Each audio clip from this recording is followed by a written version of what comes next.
देखा है और वहां के हालात और तैयारी को भी करीब से देखा है। साथ ही हमारे साथ उमा सुधीर जुड़ रही हैं जी। अब से थोड़ी पहले तक विशाखापत्तनम में ही थी, अभी थोड़ी देर पहले वो वहां से रवाना हुई हैं, लेकिन वो हमें बता पाएंगी कि वहां की अभी स्थिति क्या है। उमा, अगर आप बता सके सबसे पहले, तूफान के 4 दिन बाद अभी विशाखापत्तनम और उसके आसपास के इलाकों की स्थिति क्या है? विज्ञान तूफान के 4 दिन हो चुके हैं। पहली खुशखबरी तो यहाँ से यही निकली थी कि विशाखापट्टनम एयरपोर्ट कल से शुरू हो जाएगा।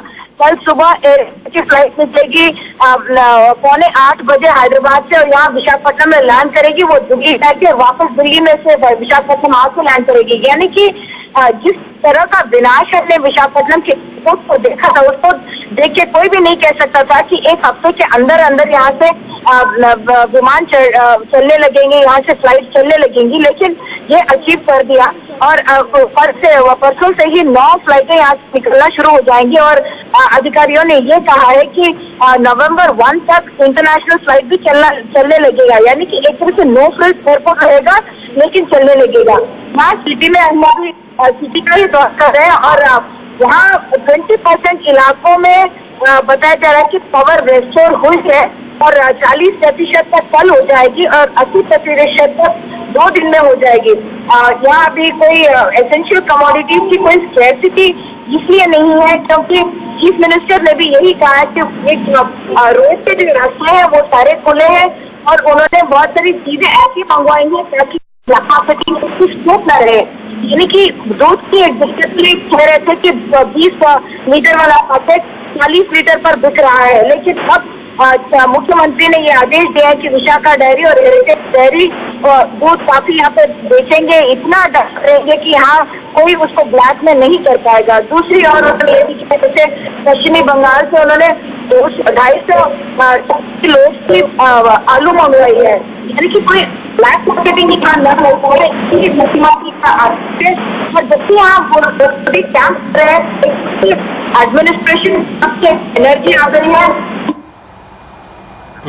उमा से हमारा संपर्क टूट गया, लेकिन उमा सुधीर जो जानकारी दे रही हैं उसके मुताबिक वो ये बता रही हैं कि तस्वीर इस तूफान के 4 दिन बाद, यानी हुदूद तूफान के 4 दिन बाद अगर विशाखापत्तनम की बात करें तो बहुत कुछ अब जिंदगी जो है वो ट्रैक पर आनी शुरू हुई है। वो ये बता रही हैं कि 20% इलाका जो है वहां पर बिजली आ गई है, 40% हिस्सा जहां पर कल तक बिजली आ जाएगी और 80% हिस्सा जहां पर यह बताया जा रहा है कि आने वाले दिनों में बिजली आ जाएगी। लोगों को खाने पीने की चीजें मिलें और उसकी ब्लैक मार्केटिंग ना हो, इसके लिए भी सरकार वहां पर काम कर रही है। यानी मोटे तौर पर हम ये कह सकते हैं कि 4 दिन बाद इस तूफान के जो स्थिति है वो अब बेहतर होती दिख रही है। हमारे साथ हृदय जोशी भी हैं। हृदय, चूंकि आपने इस तूफान को करीब से देखा, वहां पर मौजूद थे, आपने तैयारियां भी देखी और इस तूफान का इफेक्ट भी देखा, आप अगर बता सकें कि जिस इंटेंसिटी के साथ तूफान आया था उसके 4 दिन बाद की जो स्थिति अगर उमा बता रही हैं, तो क्या उसकी तारीफ होनी चाहिए या फिर हमें लगता है कि अभी हमें और सीखने की जरूरत है? इसके 2 हिस्से हैं सुशांत। पहला ये कि तूफान की भविष्यवाणी कोई 4.5 दिन पहले कर दी गई थी और बहुत ही एक्यूरेट भविष्यवाणी हुई। इस मायने में नहीं कि उसका तूफान का रूट क्या रहेगा, बल्कि इस मायने में भी तूफान कैसे टकराएगा, कहां टकराएगा, किस रफ्तार से टकराएगा। So it was outstanding. और ये इसलिए भी जरूरी है क्योंकि पिछले कई सालों से जब हम देख रहे हैं 99 से लेकर अभी तक, जो मुख्य अभी मैं समकालीन बात कर रहा हूं, और ये जो इलाका है आंध्र प्रदेश का, यहां बंगाल की खाड़ी से सबसे विनाशकारी तूफान उठे हैं हिंदुस्तान में। यहां दुनिया के केवल 7% तूफान जो है वो जनरेट होते हैं, जो साइक्लोन है, लेकिन जो 75% सबसे खतरनाक तूफान है वो यहां पे होते हैं। तो इस मायने में ये सक्सेसफुल रहा। लेकिन जो बात हम आगे जब ओपन अप होगा डिस्कशन उसे करेंगे कि एडमिनिस्ट्रेशन है उसने शायद इतना अनुमान नहीं लगाया था कि इतना ज्यादा नुकसान ये करके तूफान चला जाए, क्योंकि जितनी इंटेंसिटी कही जाती है अक्सर उससे ज्यादा मेलोडाउन हो जाता है कई बार तूफान। तो उसने काफी नुकसान किया, विशाखापट्टनम को तहस नहस कर दिया। तो अभी आप देख रहे हैं, जैसे मैं अभी बात कर रहा था, जैसे उमा ने भी कहा वहां के कई बाशिंदों से, तो उनका यही कहना था कि पूरा शहर अभी भी कुछ जगहों को छोड़ के अंधेरे में डूबा हुआ है। पानी की सबसे बड़ी दिक्कत है जिसका जिक्र इसमें नहीं हुआ, अभी पानी की सप्लाई की बहुत प्रॉब्लम है, लोग बोरिंग के वाटर पर डिपेंड है। उसके अलावा वहां जो इंस्टॉलेशन है सारे, चाहे वो हमारा जो स्टील प्लांट है, वाइजैक स्टील प्लांट सबसे बड़े स्टील प्लांट्स में गिना जाता है, वो कई महीनों तक। तो क्या ये वहां की जो सूबे की सरकार है ये उसकी नाकामी के तौर पर गिना जाना चाहिए कि तूफान के बाद पानी की दिक्कत आएगी, ये उन्होंने सोचा नहीं, या बिजली की इस तरीके से दिक्कत हो जाएगी, इसको लेकर वो तैयार नहीं? रिसोर्स डिप्लॉयमेंट को लेकर आप कह सकते हो। फिर हमें यह भी देखना होगा हमें किस स्केल पे हम देखें, क्यों एक सरकार को ही इसमें हमें वो रेखांकित करना है, क्योंकि ऐसी स्थितियां हमने केदारनाथ के वक्त भी देखी, ऐसी स्थितियां हमने थाईलैंड के वक्त। लेकिन मैं इसलिए कह रहा हूं क्योंकि आप खुद भी ये मान रहे हैं कि आंध्र प्रदेश 75% बार ऐसा होता है कि ऐसे तूफान झेल सबसे भयंकर तूफान बंगाल की खाड़ी से पैदा होते हैं जो पूर्वी तट को प्रभावित करते हैं। विशाखापट्टनम के साथ ये बात थी कि विशाखापट्टनम अभी तक लकी रहा था और वहां के लोगों के साथ ऐसा लगता है, ये बात कहीं ना कहीं वहां के एडमिनिस्ट्रेशन में भी स्लिप इन कर गई थी दिमाग में कि वो लोग कहते थे नहीं वाइजैक हमेशा लकी रहता है, यहां कुछ होता नहीं है। लेकिन इस बार जो हुआ वो वाइजैक में हुआ, कैलाशगिरी वहां का लैंडफॉल पॉइंट था और पूरा शहर उसने बर्बाद कर दिया। तो ये जरूर कहना होगा कि 5000 लोगों को उन्होंने पहले दिन लगाया था बिजली में कर, और जैसा एयरपोर्ट का हाल हुआ, जैसा बाकी जगहों का हाल हुआ, उसको रिस्टोर करने में रिस्पांस स्लो जरूर रहा। संतोष जी, आपका आकलन, जो तस्वीर अभी उभर कर सामने आ रही है कि एक है कि तूफान जब हिट करेगा उस वक्त लोगों को कैसे बचाना है, उस वक्त की एक तैयारी, लेकिन आपको साथ में इस बात की भी तैयारी करनी होगी कि जब तूफान चला जाए उसके बाद जिंदगी कितनी जल्दी पटरी पर आए और लोग सामान्य जिंदगी जी सके। उस लिहाज से ये बीते 4 दिन आप कैसे देखते हैं तैयारी के लिहाज से? मैं इसको 2 संदर्भों में रखना चाहूंगा, एक आपदा के पहले और एक आपदा के तुरंत बाद जो अभी की स्थिति चल रही है, और फिर आगे आने वाले परिस्थितियों में हमारी किस प्रकार की तैयारी होगी। सबसे पहले बात जो हृदय जी ने कहा उससे मैं सहमति रखता हूं कि पहले हमारे यहाँ जो अर्ली वार्निंग सिस्टम था वो हमारा बहुत डेवलप नहीं था, और उसमें जो इन्वेस्टमेंट कई बीते सालों में हुए उससे हमारे एक एक्यूरेसी और ऑब्जर्व पाथ जो हमने जो दिया कि प्रेडिक्शन है और ऑब्जर्व पाथ भी उसी तरह का रहा। तो इसमें प्रशासन को बहुत सुविधा होती है लैंडफॉल को, जो आपने फाइलन में भी देखा कि लोकल प्रशासन ने उसको काफी संजीदगी से लेते हुए सारी तैयारियां की और उसके बाद मुकम्मल इसको पूरी तरीके से निपटाया। दूसरी बात जो यहां पे आती है आंध्र प्रदेश की बात, ये प्रदेश जो हमारे जितने भी साइक्लोन प्रभावित प्रदेश हैं उसमें ये सबसे पहला प्रदेश है जिसने आपदा प्रबंधन को एक सुनियोजित तरीके से आरंभ किया था 1997 साइक्लोन के बाद। उसके बाद क्योंकि मैं खुद इन्वॉल्व रहा था 2001 और 2003 के संदर्भ में, जब विश्व बैंक में मैं था, तो वहां जितनी भी तैयारियां हुई थी अर्ली वार्निंग सिस्टम को लेकर, तो उसमें एक काफी अग्रणी राज्य रहा। तो यहां पे जो आंकलन के बाद जो उन्होंने हृदय जी ने कहा कि इतनी बड़ी समस्या का शायद उन्होंने आंकलन नहीं कर पाए थे कि शायद इतनी बड़ी तूफान की आशंका बनेगी, लेकिन निरंतर अगर आप देखें कि जहां पे हमें लगता है कि जहां सीख लेने की आवश्यकता है, नहीं, लेकिन मेरा एक सवाल है सर, जो बता रहा हूं कि ये जो 4-5 दिन का जो डैमेज हुआ और इस डैमेज पे जो रिसोर्स के मोबिलाइजेशन जो होने चाहिए थे वहां पे हमारी चूक हो गई। इसलिए चूक हो गई क्योंकि ये 6-7 दिन तक हमारी बिजली नहीं रही। बिजली नहीं रहने की वजह से 3-4 जो सेकेंडरी इफेक्ट्स इसके दिखने लगे। सेकेंडरी इफेक्ट्स जैसे उन्होंने पानी की समस्या की बात की, साफ पानी नहीं मिल रहा है, दूध की समस्या की बात की, दूध नहीं मिल रहा है, हो सकता है कि ईंधन भी लोगों को नहीं मिल रहा होगा, पेट्रोल भी नहीं मिल रहे होंगे, सप्लाई, ये सब चीजें जो है वो सेकेंडरी इफेक्ट्स में आने लगे। अगर ये शायद बिजली जिस तरह से जो हमारे इंफ्रास्ट्रक्चर डेवलप हो रहे हैं कोस्टल एरियाज में, तो वो देखना पड़ेगा कि डिस्ट्रीब्यूशन लाइन क्यों जा रहे हैं। ये सबसे बड़ी चुनौती हमारे लिए। मैं यही सवाल पूछना चाह रहा हूं कि मैं किसी सरकार को क्रिटिसाइज करने के लिहाज से नहीं पूछ रहा, लेकिन मैं ये समझना चाह रहा हूं कि एक ऐसा राज्य जहां पर आप खुद भी कह रहे हैं कि 1997 के बाद उसने इस तरीके के तूफान से निपटने के लिए अपने सिस्टम को बेहतर बनाने की कोशिश की। आपके पास ऐसा सिस्टम था, जैसा हृदय बता रहे हैं, कि आपको पता था कि तूफान कब, कहां, कितनी रफ्तार से आएगा, किस तरीके से हिट करेगा। उसके बावजूद अगर आप तूफान के बाद की स्थिति से निपटने के लिए तैयार नहीं है तो ये कमी किसकी है और क्यों है? नहीं, इसको अगर आप देखें 2 तरीकों से देखें। एक तो हमारे फेडरल रिसोर्स कितने हैं और एक हमारे स्टेट के रिसोर्सेज कितने हैं। स्टेट के रिसोर्सेज इसलिए सबसे महत्वपूर्ण होता है क्योंकि कॉन्स्टिट्यूशनली स्टेट रिस्पांसिबल है इस तरह की परिस्थितियों से निपटने के लिए। फेडरल सपोर्ट ये है कि हमारे एक्ट के प्रोविजन के हिसाब से कि फेडरल सपोर्ट जितना ज्यादा ओवर एंड अबव एक सपोर्ट है स्टेट गवर्नमेंट को। यहां पे जो अभी जो स्थिति आएगी रिकवरी की, इमीडिएट रिकवरी और रिस्पांस पूरे स्टेट के नियंत्रण में होगा, और स्टेट के साथ जो अभी हमें रिसोर्स का मोबिलाइजेशन कर उसे सुनियोजित डिस्ट्रीब्यूशन करना पूरे एक लोकल स्थानीय सरकार की चुनौती है। और इस चुनौती के साथ हमारे जो फेडरल फोर्सेस हैं वो कितना हमारे या रिसोर्सेज, फेडरल फोर्सेस की बात करें, एनडीआरएफ के डीजी हमारे साथ हैं ओपी सिंह, वो बेहतर बता पाएंगे। सिंह साहब, अगर आप थोड़ा बता सकें कि इस तूफान के वक्त एनडीआरएफ की टीम्स ने किस तरीके से काम किया और जो अभी वहां पर स्थिति है वो कैसी है और क्यों है? देखिए, हमारे एनडीआरएफ का सबसे बड़ा यूएसपी ये है कि हम सबसे पहले प्री पोजीशनिंग करते हैं अपने फोर्स की, और दूसरा हमारा यूएसपी है कि हम प्रोएक्टिव डिप्लॉयमेंट करते हैं। जब ये साइक्लोन की आशंका हुई और मौसम विभाग से हमारा निरंतर संपर्क बना रहा, तो हम लोगों ने प्री पोजीशन कर दिया था अपनी एनडीआरएफ की टीम्स को। और एनडीआरएफ की टीम्स न केवल आंध्र प्रदेश में बल्कि उड़ीसा में भी दोनों स्टेट्स में एनडीआरएफ की टीम डिप्लॉय हो गई थी। और हम लोग इस बात को निरंतर देख रहे थे कि लैंडफॉल कहां होगा। पहले ये बताया गया कि गोपालपुर और विशाखापट्टनम के बीच होगा, बट जैसा कि किसी एक वक्ता ने कहा कि बहुत ही एक्यूरेट ऑब्जर्वेशन था मेट्रोलॉजिकल डिपार्टमेंट का, और हम लोगों ने पिन पॉइंट किया कि कैलाशगिरी के पास और विशाखापट्टनम के पास हमारा लैंडफॉल होगा। ये हमारे अर्ली वार्निंग सिस्टम का एक बहुत ही सफल प्रयास है। और उसके बाद हमारी एनडीआरएफ टीम्स जो है इवैक्यूएशन में लगी रही। इसके साइक्लोन के पहले की स्थिति, आपदा के पहले की स्थिति में एनडीआरएफ बहुत ही प्रोएक्टिव रोल में रही। हम लोगों ने स्टेट एडमिनिस्ट्रेशंस और डिस्ट्रिक्ट एडमिनिस्ट्रेशन की मदद से और उनके साथ मिलकर हम लोगों ने इवैक्यूएट किया लोगों को। हम लोगों ने पहली बार एनिमल्स का भी केयर किया। हम लोगों ने पहले ही सूचित कर दिया था कि न केवल ह्यूमन बीइंग्स बल्कि एनिमल डिजास्टर मैनेजमेंट पे भी हम ध्यान देंगे। हम उन लोगों की भी तकलीफों को देखेंगे जो प्री हॉस्पिटल ट्रीटमेंट चाहते हैं। और उसके बाद जब ये साइक्लोन की स्थिति आई तो हम निरंतर स्टेट गवर्नमेंट के साथ मिलकर एक सपोर्टिव रोल देते रहे। और जहां तक पावर और बिजली के कम्युनिकेशंस की बात है, सबसे बड़ी बात है कि हम लोगों का जो मैंडेट था कि to provide assistance to the state administration, उसमें हम लोगों ने लगभग 350 किलोमीटर के रोड्स को क्लियर किया। वैसे रोड्स को जो रोड कनेक्टिविटी को बर्बाद कर रहे थे। हम लोगों ने हॉस्पिटल की तरफ जाने वाले सड़कों को, एयरपोर्ट की तरफ जाने वाले सड़कों को, बहुत से ऐसे वाइटल इंस्टॉलेशन है उनकी तरफ जाने वाले सड़कों को क्लियर किया। सर, क्या आप लोग ये आकलन कर पाए थे या ये अंदाजा लगा पाए थे कि इस तरीके की स्थिति या तस्वीर देखने को मिलेगी इस तूफान के बाद, कि बिजली की समस्या हो जाएगी, पीने के पानी की दिक्कत हो जाएगी? ये आप लोग एनालाइज कर पाए थे पहले? देखिए, एनडीआरएफ की टीम इस बात के लिए कॉन्शियस थी कि जो चक्रवात आ रहा है वो एक काफी भयावह होगा, क्योंकि स्पीड उसका 195 के लगभग था।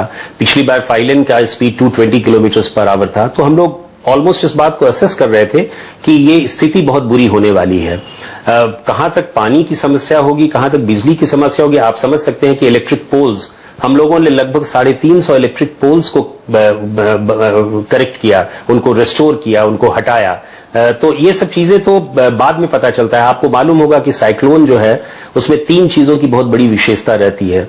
सबसे बड़ी विशेषता रहती है कि डिस्ट्रक्टिबल विंड रहता है, विंड स्पीड जो हम लोगों के काबू में नहीं है। फिर सर्ज की संभावना रहती है, बहुत ही स्टॉर्म सर्ज जो होता है वो बहुत ही भयानक होता है। और तीसरा जो है रेन की स्थिति, इंसेसेंट रेन, लगातार बारिश होती रहती है। इन तीनों से हमारा कोई कंट्रोल नहीं हो पाता है, और वो तीनों की स्थिति में ही जितनी स्थिति भयावह हो सकती है हुई। तो एनडीआरएफ की टीम बराबर इस बात को ख्याल रखी रही कि हम स्टेट एडमिनिस्ट्रेशन को किस तरह मदद कर सकें। और इन सब चीजों में पिछले 4 दिनों से, और मुझे बहुत खुशी बात को कहने में कि पिछले 4 दिनों में हम लोगों ने काफी सफलता पाई और हम बहुत हद तक स्थिति को काबू करने में सफल रहे हैं। सर, आपसे ये सवाल पूछना था, मैं केदारनाथ जिस वक्त हुआ था उस वक्त भी वहां पर था, और एनडीआरएफ की जो कैपेसिटी बिल्डिंग है उसमें एक कंसिडरेबल चेंज तो हो रहा है, लेकिन आपको लगता है अभी भी एनडीआरएफ को रिसोर्सेज नहीं मिलते हैं? जो लड़के हैं वो काफी रॉ दिखाई देते हैं फील्ड में, उन्हें एक्सपीरियंस कम होता है और वो बहुत ही सेकेंडरी फोर्स की तरह काम करते हैं। सेकेंडरी फोर्स तो है ही क्योंकि उसमें लीड वो नहीं कर सकते, लेकिन आपको लगता है अभी भी एनडीआरएफ के जिम्मे जितनी बड़ी जिम्मेदारी होती है उतने बड़े ना तो उनके रिसोर्स हैं उनके पास, ना उनके पास ट्रेनिंग है इतनी बड़ी? देखिए, ट्रेनिंग की तो बात मैं बिल्कुल नहीं मानूंगा। हमारे बॉयज जो है वो वेल ट्रेन्ड हैं। उनकी ट्रेनिंग जो है डिफरेंट एस्पेक्ट्स में है। कोलैप्स स्ट्रक्चर जब अगर हो जाता है तो उसमें सर्च एंड रेस्क्यू कैसे होता है, हम डीप डाइविंग की ट्रेनिंग कराते हैं, हम केमिकल, बायोलॉजिकल, न्यूक्लियर, रेडिएशन की ट्रेनिंग कराते हैं। ट्रेनिंग में कोई कमी नहीं है। हमारे केदारनाथ में सर रिसोर्सेज की जहां तक बात है, केदारनाथ में उनके पास एक वॉकी टॉकी और एक लाठी उनके पास होती है। कई बार उनके जूते नहीं होते, उन्हें पता नहीं होता था कि उन्हें कहां भेजा जाएगा। कई बार पता भी नहीं होता उन्हें, जब भेजा जाता है तो उन्हें कहां भेजा जा रहा है। नहीं, ये तो आप मानेंगे ना? बिल्कुल सही कहा आपने। दो चीजें हैं, एक रिसोर्स की कमी है और एक ट्रेनिंग की। जहां तक ट्रेनिंग का सवाल है, विद इन द रिसोर्सेज हम ट्रेनिंग में बहुत अच्छे हैं। और आपको जानकर आश्चर्य होगा कि पूरी दुनिया में एनडीआरएफ ही एक ऐसी फोर्स है जो स्टैंड अलोन है, स्पेशलाइज्ड फोर्स है। किसी भी दुनिया में एक डेडिकेटेड फोर्स जो डिजास्टर रिस्पांस के लिए कहीं नहीं है। हमारी रिसोर्स की कमी है, हम इस बात को मानते हैं, लेकिन हमारी ट्रेनिंग में कोई कमी नहीं है। और you have to appreciate the situation. हर एक डिजास्टर जो है वो एक डिफरेंट चैलेंज लाता है। पिछले साल का जो उत्तराखंड ये तो मानना होगा सर कि ऐसे डिजास्टर से हम सीख रहे हैं और ये तस्वीर दिखती है कि फाइलिन के वक्त क्या हुआ था और हुदूद के वक्त क्या हो रहा है, वो पता चल जाता है। हमारे साथ जीवीएल भी हैं। जीवीएल, क्या मेरे दो सवाल हैं। एक तो ये कि क्या हम तूफान से कितने बखूबी निपट पाए, इसको जो कैजुअलिटीज हैं उनके आंकड़ों से ही मापा जाए कि हाँ 1977 में 10,000 लोग आंध्र प्रदेश में मर गए थे, इस बार के तूफान में 50 लोग मरे हैं, तो क्या उससे जोड़कर ही सिर्फ देखें या उसके बाद की जो तस्वीर है उससे भी जोड़ना होगा और वहां कितने सुधार की गुंजाइश आप देखते हैं? अब देखिए, कैजुअलिटीज ना हो, कोई लोग किसी का मृत्यु ना हो, ये मैं समझता हूं सबसे एक प्राथमिक विषय है। और इस विषय में बहुत अच्छा आई थिंक काम किया है। जिस प्रकार से इसकी प्रेडिक्शन हुआ, बिल्कुल सटीक प्रेडिक्शन किया गया, जैसा फेलाइन में भी ऐसा ही प्रेडिक्शन हुआ था 2 साल पहले उड़ीसा में। तो मैं समझता हूं और नहीं आ रही है, कुछ ऑडियो प्रॉब्लम है और जिस प्रकार अब बात रखे, अब आ गई आवाज। मैं कंटिन्यू करूं? जी जी जी जी।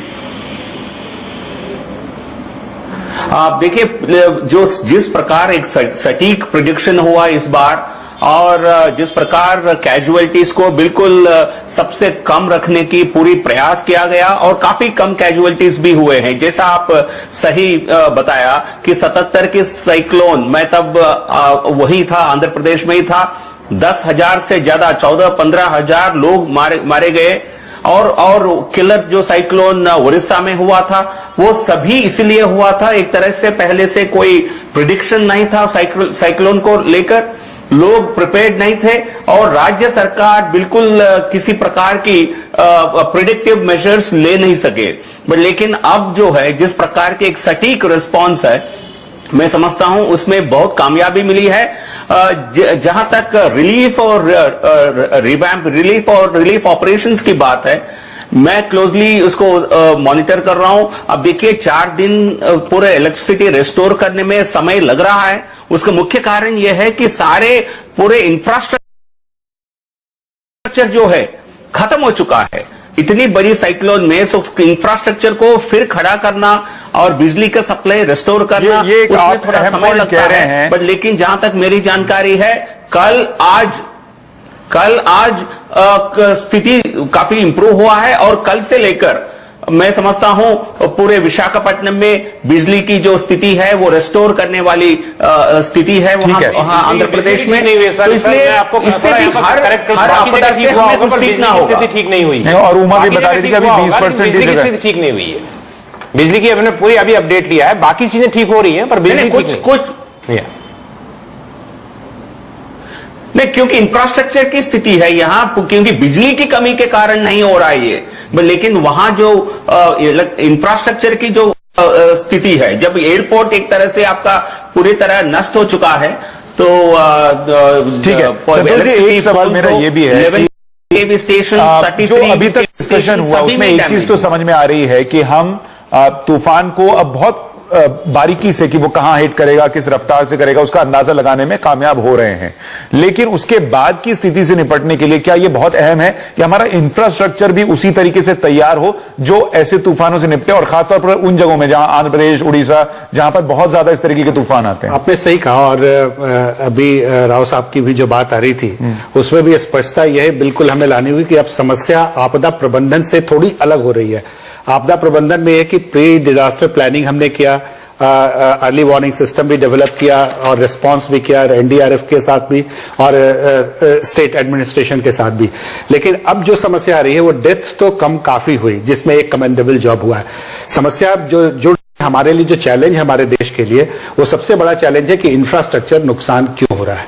उस पर एक प्रश्न लगाने की आवश्यकता इसलिए क्योंकि जो इंटेंसिटी है इस तरह के तूफान की या ऐसे आपदाओं की, वो हमारे यहाँ कम नहीं होगी, आने वाले समय में भी वो बढ़ेगी। लेकिन हमारे जो इंफ्रास्ट्रक्चर, जो डेवलपमेंट इंफ्रास्ट्रक्चर बन रहे हैं, वो विथस्टैंड करेंगे कि नहीं, ये इसका आंकलन प्री प्लानिंग स्टेज में होना बहुत जरूरी है, क्योंकि आपने देखा फाइलेट में भी डेथ कम हुए। इसमें एक महत्वपूर्ण जोड़ने की यह है कि सीरियसनेस पूरे देश में दिखाई नहीं देती। जब पता था इतना बड़ा तूफान आ रहा है, वो तो महाराष्ट्र इलेक्शन की वजह से खबर ही नहीं आई। केवल 30 लोगों की, वो भी every death is a tragedy, नहीं होना चाहिए। 30 लोग अगर आंध्रा के तट पर उनकी मौत हुई है, 20 लोग यूपी में मर गए भारी बारिश से, यानी यूपी में लोगों को पता ही नहीं था कि इतना बड़ा तूफान आ रहा है कि वो यहां भी करेगा। नहीं, लेकिन इसमें एक हिस्सा हमें ये भी जोड़ना होगा, क्योंकि आप जब वहां रिपोर्टिंग कर रहे थे तो हमने ये भी देखा कि लोग जगह छोड़ने को तैयार नहीं थे। तो एक लोगों और सरकार के बीच का विश्वास का लेवल भी आपको बढ़ाना होगा कि हम जो जानकारी दे रहे हैं, आपका अनुभव सब कुछ नहीं है। बिल्कुल, हाँ बिल्कुल। और इसमें एक और बात है, जैसे उड़ीसा में एक फोर्स्ड इवैक्यूएशन है, एक्ट में प्रोविजन है हमारे डिजास्टर मैनेजमेंट एक्ट में कि अगर लोग खाली नहीं करते हैं तो उसमें आप उसके अपने बल का भी प्रयोग कर सकते हैं जो प्रशासन के साथ है, और उनको अलग ले जा सकते हैं वहां पे, जो उड़ीसा के में उन्होंने किया। तो वही स्थिति है कि किस तरह से हम यहाँ के एक्ट के प्रोविजंस को लागू करते हैं, और साथ साथ महत्वपूर्ण बार बार मैं कह रहा हूं कि आपदा प्रबंधन में हम काफी आगे बढ़ रहे हैं, लेकिन जो हमारी विकास की जो पूरी प्रक्रिया है, उस प्रक्रिया में जो हमारे इंफ्रास्ट्रक्चर बन रहे हैं, पर भी काम करने की जरूरत है। ओपी सिंह साहब, एक आखिरी कमेंट आपका कि क्या हमें लोगों को भी इस तरीके से, भले अभी तूफान ना हो लेकिन अगले तूफान के पहले जहां पर ऐसी संभावनाएं ज्यादा रहती हैं तूफान आने की, वो एक प्रशिक्षण उनको भी देना होगा कि सरकार के पास ज्यादा ऐसी सहूलियतें हैं जिससे वो तूफान को बेहतर समझ सकती है, उसके इम्पैक्ट को बेहतर समझ सकती है, और लोग अपने अनुभव पे ना चलें, सरकार की भी सुने, वो एक ट्रस्ट लेवल भी बनाने की जरूरत है। बिल्कुल, आपने सही कहा। एक्चुअली मैं बता दूं कि NDRF is never the first responder, it is always the community, it is always the state which has to respond first. तो ये बहुत जरूरी है, और इनफैक्ट एनडीआरएफ का मैंडेट ये भी है कि किस तरह वो कैपेसिटी बिल्डिंग पे जाए, और कैपेसिटी बिल्डिंग की जब हम बात करते हैं तो उसमें ट्रेनिंग एक बहुत महत्वपूर्ण अंग है। कम्युनिटी बेस्ड ट्रेनिंग हम प्रोग्राम करें, हम विलेजेस में जाके, और हम लोग कर रहे हैं, हम लोग स्कूल्स में जाते हैं, हॉस्पिटल्स में जाते हैं, विलेजेस में जाते हैं, कई ऐसे ग्रुप्स हैं, एनजीओज में जाते हैं, जितने भी हमारे स्टेक होल्डर्स हैं उनमें हम एनडीआरएफ जो है वो अवेयरनेस क्रिएट करता है। और वो बहुत जरूरी है कि हम इस बात को समझें कि आपदा आने पर हमें करना क्या है और हमें क्या नहीं करना है। उम्मीद है कि वो और बेहतर हो, क्योंकि देश आप ग्राउंड पर थे, अगर आप कुछ इसमें ऐड कर सकें कि एक तैयारी करना तूफान से लड़ने की और तूफान के बाद की स्थिति से लड़ने की जो तैयारी, उसमें और क्या हो सकता है? और ये हो सकता है कि आप तूफान से जो लड़ने की तैयारी है वो तूफान के आने के बाद ही नहीं होती, तूफान के आने से पहले भी होती है। सबको मालूम है कि पूर्वी तट, जैसा मैंने आप बताया, आंकड़े बताते हैं कि सबसे ज्यादा प्रभावित होता है। वहां का जो एयरपोर्ट बनाया गया वो सबसे बड़ा एग्जाम्पल है। एयरपोर्ट का जो पुराना हिस्सा है सुशांत, उसमें नुकसान नहीं हुआ है। जो नया एयरपोर्ट जिस तरीके से बना है वो ऐसे बना है जैसे उदयपुर का, दिल्ली का, फैंसी तरीके से वो सारा का सारा कोलैप्स हो गया। तो आपको समझना चाहिए आप एक तट पर बना रहे हैं। चूंकि आप भी उसी इलाके से आते हैं, अगर आप कुछ इसमें ऐड कर सकें।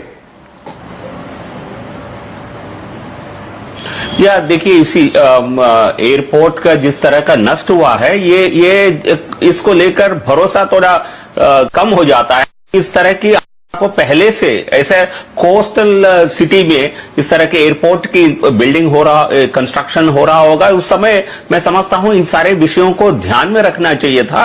और मैं समझता हूं कम से कम ये सरकार बहुत संवेदनशीलता दिखाती है। जिस प्रकार प्रधानमंत्री मोदी यहां दौरा करके आए हैं, जिस प्रकार जम्मू कश्मीर में रिस्पॉन्ड किए हैं, तो मैं समझता हूं ये सरकार बिल्कुल इस सारे आपदाओं से बिल्कुल काफी सीरियस है। जो मरने वालों की संख्या है वो कम हुई है, ये हमारे जो हर तूफान से हम सीख ले रहे हैं उसका एक उदाहरण है। और साथ ही कि तैयारियां जो हैं वो बेहतर हुई हैं, लेकिन जो अभी तक की समझ है, जो जानकारी मेहमानों से बात करके निकल रही है, वो ये कि तूफान के बाद की स्थिति से निपटने में अभी थोड़ा और बेहतर होना होगा, और इंफ्रास्ट्रक्चर भी उसी लिहाज से हमें विकसित करना होगा। आप सभी मेहमानों का बहुत शुक्रिया। न्यूज पॉइंट में हम एक छोटे से ब्रेक के लिए रुक रहे हैं, जल्द लौट रहे हैं।